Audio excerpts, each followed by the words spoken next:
Hi everyone, welcome to another episode of Rita's Book Club. This week I'm talking about Final Offer by Lauren Asher. This is the third and last book of the Dreamland Billionaires, and I was super excited to get to know Callahan and his story. After the little glimpses we saw of him in the first two books and his own interactions with his brothers. Also, I was super curious to know about him and Lena's past.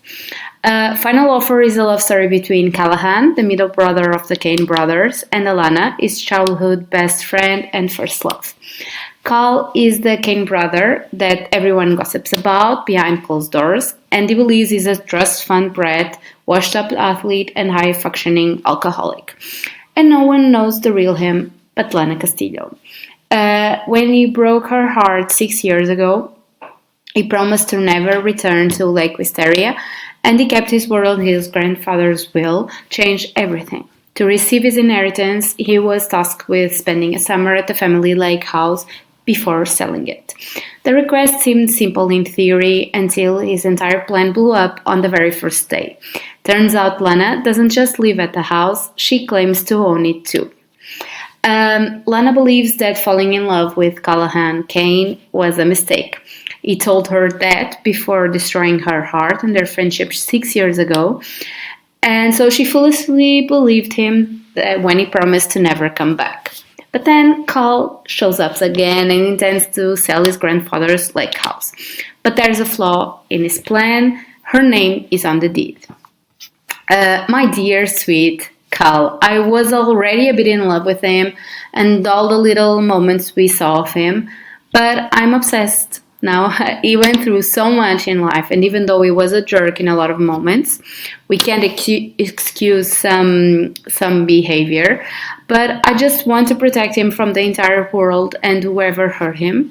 It was very special to me to read Cal's story and get to know him, to see where all his problems came from, but most importantly, to see him get the reality check he needed a long time ago, to see him want to live 100% again, to not depend on alcohol to cope, and to enjoy the people around him that loved him and just wanted him to be all right.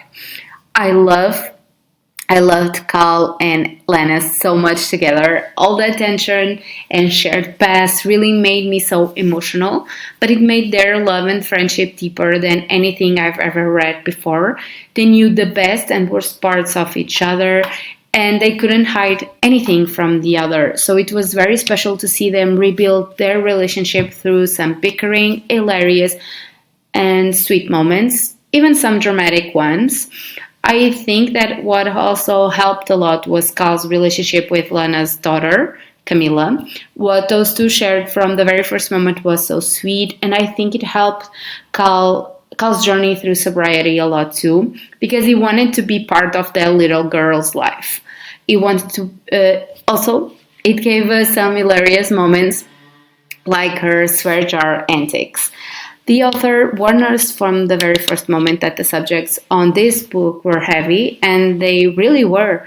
Cal's alcoholism and the parallels into Lana's own family were brutal, but I think it also helped to see Cal doing it for himself, mainly, and it wasn't sugar-coated.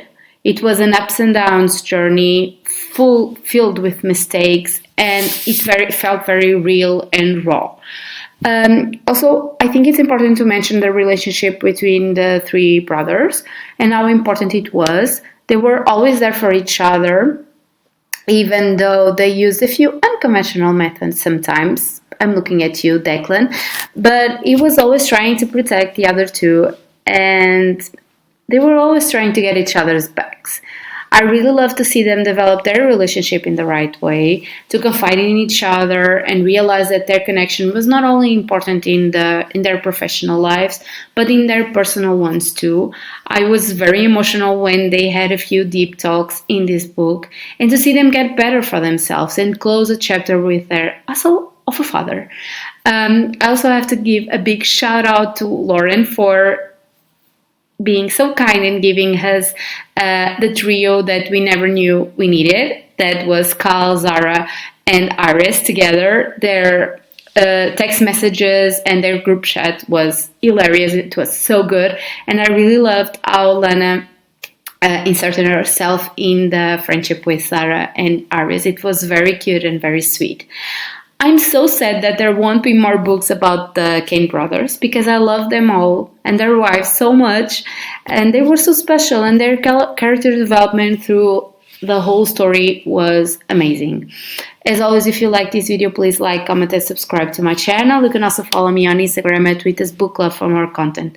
Thanks for watching and see you next week. Happy readings!